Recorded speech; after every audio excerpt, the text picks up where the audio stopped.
apa segitunya gitu ya kita memilih pemimpin tanpa mempedulikan track record.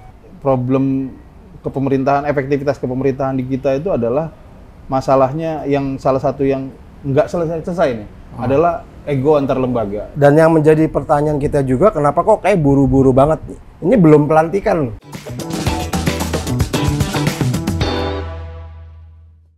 Iya bro, lagi ada rame-rame nih kayaknya. Kenapa? Lagi ada rame-rame. Rame di Kertanegara. Audisi calon menteri. Gimana? Iya, 90. Ada berapa orang yang dipanggil? Udah 92 lebih yang gue tahu sih ya. Buset dah. Oh. Itu calon menteri semua bagaimana sih? Calon menteri, wamen, terus Oh. badan nggak tahu lagi lah. Karena kan banyak yang baru ya. Maksudnya kementerian baru, badan-badan baru. Iya, katanya Prabowo kan mau nambah jumlah kementerian. Iya, nambah banget sih kalau kayak gini ya. Itu Nambah pusing lah. iya, karena kalau nggak salah ada 46 kementerian baru, 46 Kementerian. kementerian ini kan.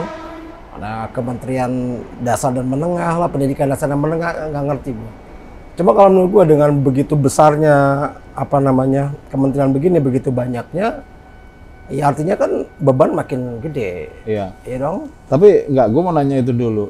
Ngelihat muka-muka yang dipanggil bro, tanggapan lu gimana? Ada beberapa muka lama yang dalam pengertian yang saat ini masih sudah jadi menteri kayak Sri Mulyani, ada Oyo Tenggono dan lain-lain sebab.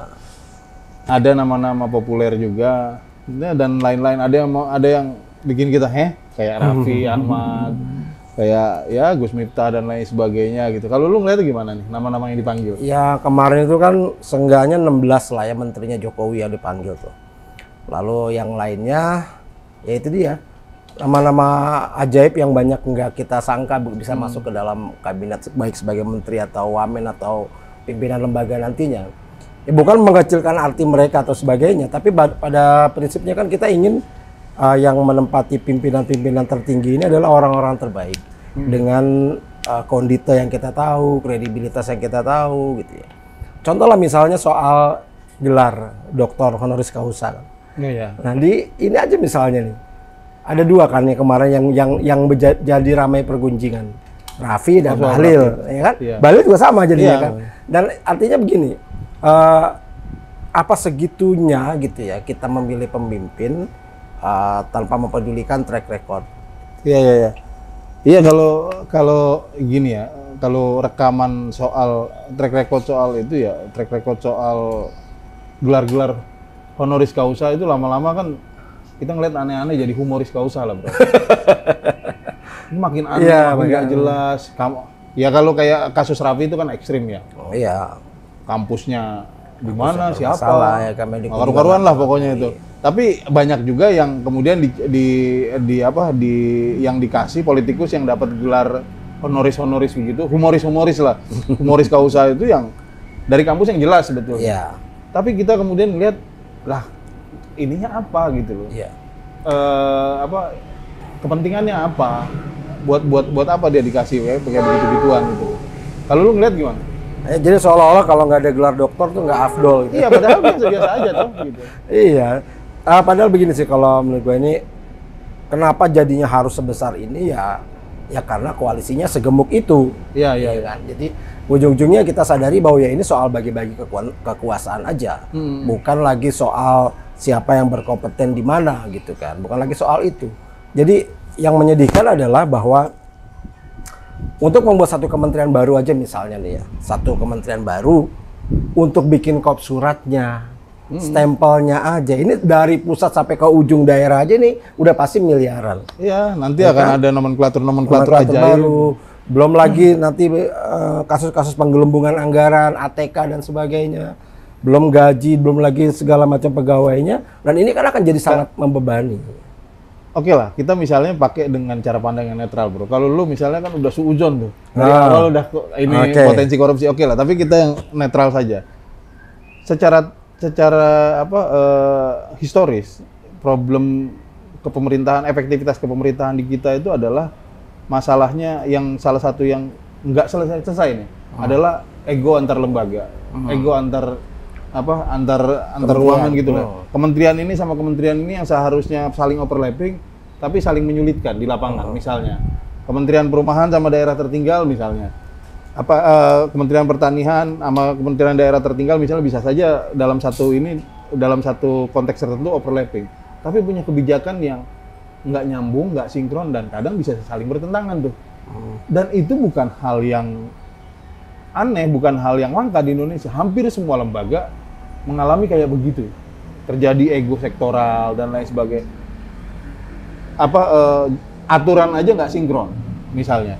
Belum lagi kebijakan masing-masing, belum lagi program masing-masing. Itu banyak yang nggak sinkron. Ini mau ditambahin. Lu bayangin ruwetnya kayak apa? Kayak begitulah. Dan yang menjadi pertanyaan kita juga, kenapa kok kayak buru-buru banget nih? Ini belum pelantikan loh. Iya. Sebelum pelantikan, tapi udah buru-buru manggil-manggilin calon menteri. Yang kenapa harus seburu-buru ini setelah pertemuan di Solo kah atau gimana gitu? Gue sih melihatnya ini dari aspek politik mungkin ya.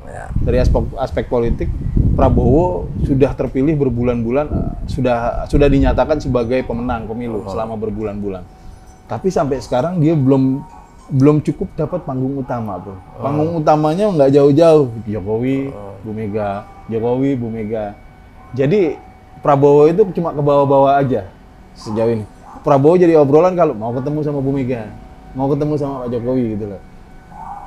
Nah, ini Prabowo-nya sendiri belum, menurut gua kurang jadi pemeran utama sebagai presiden terpilih ya. Kurang jadi pemeran utama. Mungkin ini salah satu ininya dia. Salah satu ini titik penanda bahwa sekarang saya yang pemain utama gitu loh. Ya, bisa juga. Tapi kalau kita lihat mereka-mereka yang dipanggil ini kan setengahnya nih Menteri Jokowi dan orang-orang dekat Jokowi nih. Setengah mereka yang dipanggil, lebih bahkan mungkin. Ya, jadi seolah-olah dua pertemuan sebelumnya ini di Senayan dan di rumah Jokowi di Solo, ini seolah-olah menjadi satu pressure buat Prabowo untuk segera memanggil calon-calon menterinya sebelum pelantikan. Kenapa? Karena ada kekhawatiran juga mungkin ya dari Pak Jokowi kalau misalnya nanti setelah pelantikan, ya orang-orang yang dia catat-catatin itu bisa jadi tidak dipanggil atau Prabowo nggak nurut gitu, karena dia sudah punya bargaining yang jauh lebih bagus gitu kan, dia sudah jadi presiden yang sah. Ini ketakutan itu gue lihat sih sangat kelihatan gitu ya. Lalu yang berikutnya adalah soal pengembangan dari kementerian-kementerian itu yang gue bingung ini nggak pernah ada wacananya bahwa misalnya Kementerian Pendidikan akan dipecah, misalnya ada Kementerian Pendidikan Dasar dan Menengah, lalu ada ini ada itu, kita nggak pernah tahu kok tiba-tiba muncul. Apa yang membuat itu sampai harus dikembangkan? Itu apa? Aneh, gitu. Terburu-buru lah ya, terkesan terburu-buru. Terburu-buru. Belum ada kajiannya. Kita kan perlu kajian yang mendalam. Bikin regulasi aja kita butuh kajian mendalam. Apalagi bikin nomenklatur kayak pihak yang menjalankan regulasi itu kan juga penting untuk dilihat relevansinya apa. Kenapa nggak disatuin misalnya dan lain sebagainya? Kan bisa jadi Direktorat Jenderal aja. Nah, itu kan jauh lebih masuk akal gitu. Betul, setuju. Seperti yang terjadi selama ini sebetulnya. Iya, makanya jadi memang ya sangat terlihat ya ini sangat politis aja gitu. Iya. Memuat siapa yang udah dukung, ayo ini ke bagian ini, bagian itu.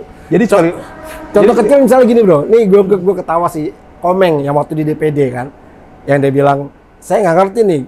Saya orang seni tapi nggak ditaruh di seni tapi ditaruh di pertanian. Ya kan? Nah, ini kan udah menunjukkan seperti itulah apa yang ada di dalam sana gitu. Iya. Jadi kalau lu ngelihatnya ini panggung entertainment aja lah ya. Iya, gitu. Artinya gini lah, di tingkatan masyarakat kita menghadapi problem yang mendesak.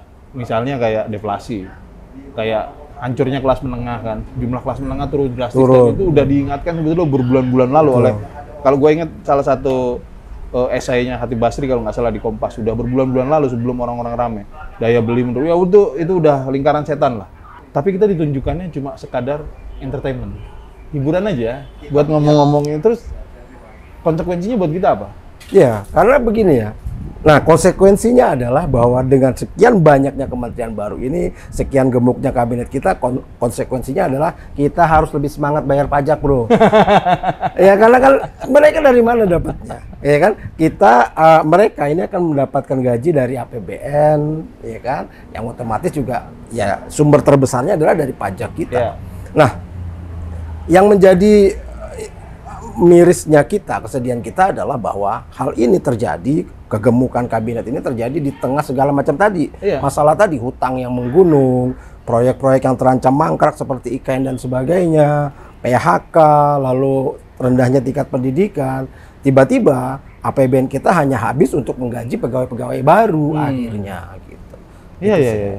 yang membuat akhirnya kok sepertinya kita hanya masuk, ya lepas dari mulut harimau masuk ke mulut buaya nantinya, Iya, jadinya masih begitu. lingkaran setan aja ya. Jadi muter-muter aja. lingkaran setan lah. Jadi kapan sih mereka ini benar-benar mikirin rakyatnya gitu. Jadi kita belum layak untuk cukup banyak berharap gitu lah, Bro ya. Bro, ya, kalau Betul, lihat. betul. Kalau menurut gue sih ya mungkin saran gue ya kita cari selamat masing-masing lah gitu ya. Kayak yang punya gaji, yang masih punya gaji, nabung sebanyak-banyaknya, bikin usaha sebanyak-banyak yang pokoknya bagaimana caranya kita menyelamatkan diri sendiri dulu. Karena kita nggak bisa bergantung sama siapa, bro. Apalagi sama pemerintah dalam kondisi sekarang gitu. Kalau melihat dari Dalam melihat apa yang langkahnya ya. langkah ke depan ini gitu kan, Iya. kalau nggak apa yang terjadi. Ya udah, Ya bro, pajak kan naik nih, PPN 12% 1 Januari. Ya udah kalau gitu kita ngumpulin duit dulu buat bayar pajak lah, Bro. Iya, Kalau gitu aduh. buka warung bakso dulu, bro. Iya, iya, iya. Thank you. Ya, thank you.